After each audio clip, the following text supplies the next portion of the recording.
Hey guys, and welcome to my channel ESP. I'm Daniela, and today I will be talking to you guys about how to ace scholarship interviews.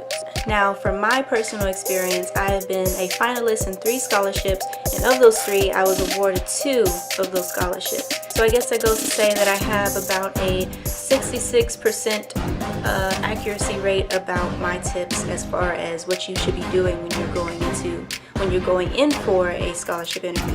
So with that being said, let's get started.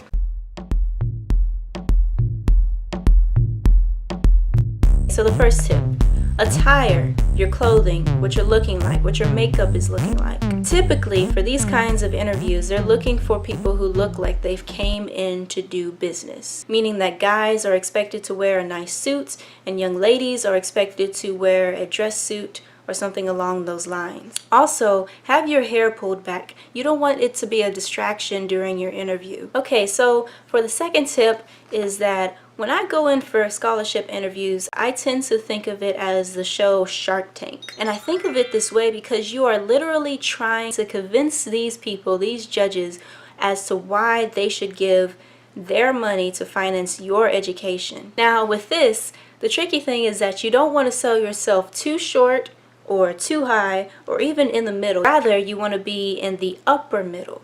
If you sell yourself too low, then they'll think you're not of quality. If you sell yourself too high, they'll think, oh, you already have everything together. And if you're right in the middle, then that means that someone can easily take your spot and ultimately you will not be awarded that scholarship. So the setting as far as scholarship interviews, typically they are set in a conference room. There's going to be a long table, people to your left, people to your right, and someone directly in front of you. And so when you first walk into the interview, it's going to feel intimidating and stiff. And with every interview that I've been in, I've always noticed that there's always that one individual or maybe 2 judges who set themselves apart from the other judges. Like they're giving you the most eye contact, they're asking the most questions, they're engaging the most in the conversation. You want to pay most of your attention to those judges. However, you also want to share your attention to the other judges so that they won't feel left out and that everyone can be included in on the conversation. Because you see, you got to understand that with these scholarship interviews, they've already assessed and graded your general information that led you up to being considered as a finalist. So the interview is basically your final chance to get those last brownie points that set you apart from other applicants so that you can be awarded that scholarship. Okay, so that leads me to my next point, eye contact. Eye contact is so important. You see, when you are being asked a certain question, you want to look them directly in the eye. You don't want your eyes to wander about. You need to either look that person who asked you the question directly in the eye, or preferably get them all involved and make eye contact with everyone so that they all feel like they are a part of the conversation. Also, look for signs of the judges not making eye contact with you.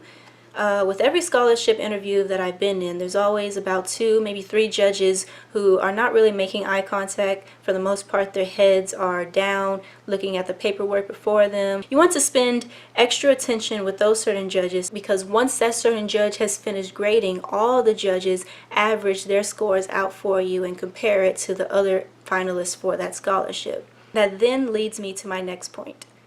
Humor. Humor them, make them laugh, make them involved in the conversation. By using humor, that not only makes you more comfortable, but also the judges more comfortable.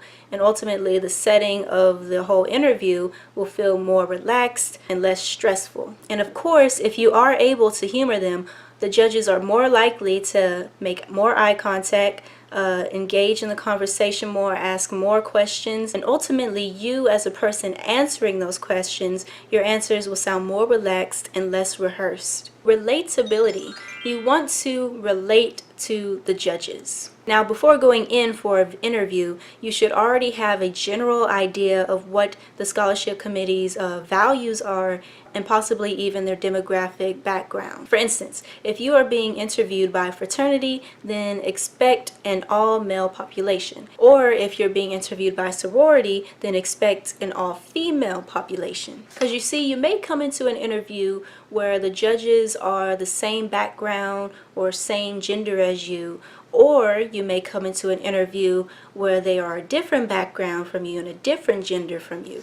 Now, Don't let either setting intimidate you. You see, if they are willing to interview you in the first place, then you gotta think optimistically. You gotta think of these people as being very fair, very humble, and very open-minded. Now, if you are not quite sure of the demographics or the overall values that that organization may or may not possess, then you can do some research. For instance, if that organization has an online website, then you probably should go ahead and check up on that. This gives you extra time beforehand to prepare yourself for possible questions that they may ask you and how you will answer those questions so to cater towards them. By doing this, you will have more of a competitive edge against other scholarship applicants. The next tip is to have one or multiple trump cards. This is what will help you stand out from other scholarship applicants. Now, for me personally, I have 2 trump cards. Sometimes I use them both within the same interview,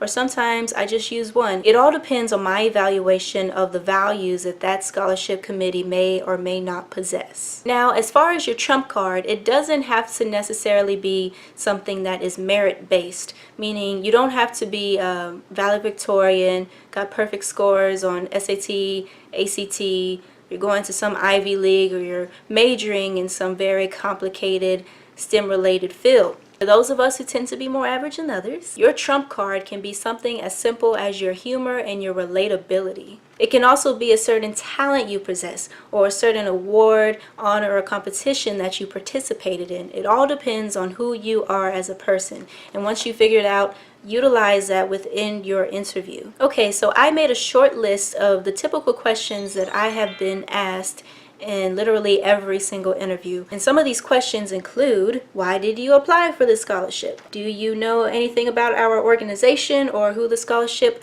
was named after? How much money have you received thus far from financial aid and outside scholarships and grants? What do you plan on doing with your major of interest? Are there any other personal circumstances that we should take under consideration? And the last question, what are some of your interests and hobbies? Now, with the first question, which was, why did you apply for the scholarship? The last thing you want to say is, college is expensive and I need money. So the second question, do you know anything about our organization or who the scholarship is named after?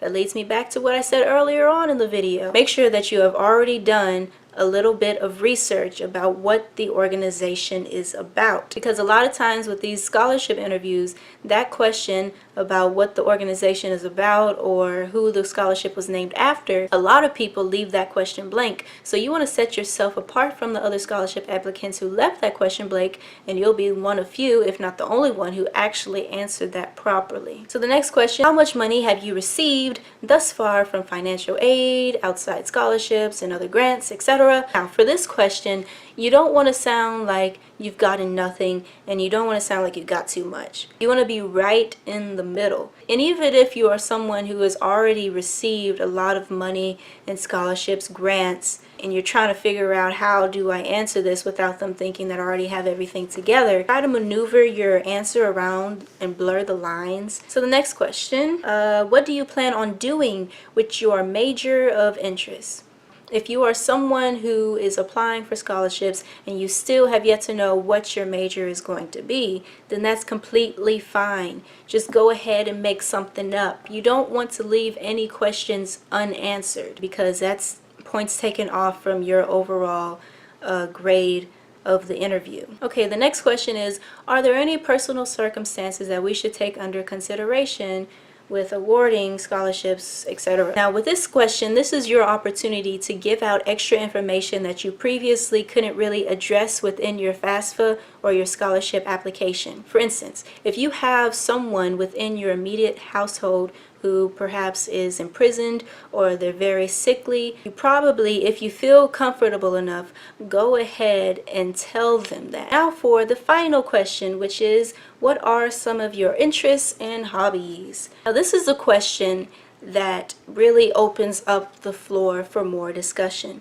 Like what I said before coming in for a scholarship interview, you should already have a general idea of the values, of the demographics of the scholarship committee, those judging you. So when you're mentioning your interests and hobbies, you do not want to just list them out like I do this, and that. Instead of just listing them out, you should only mention the ones that you think that they would be interested in knowing more about. That's all that I have for today's video as far as scholarship interviews. Don't forget to like, subscribe, and comment, and of course share this video with others who may be going in for their interview and they're not quite sure on how to approach the situation. I hope that this video has been very informative and helpful to you guys, and I'll be seeing you next week. Bye!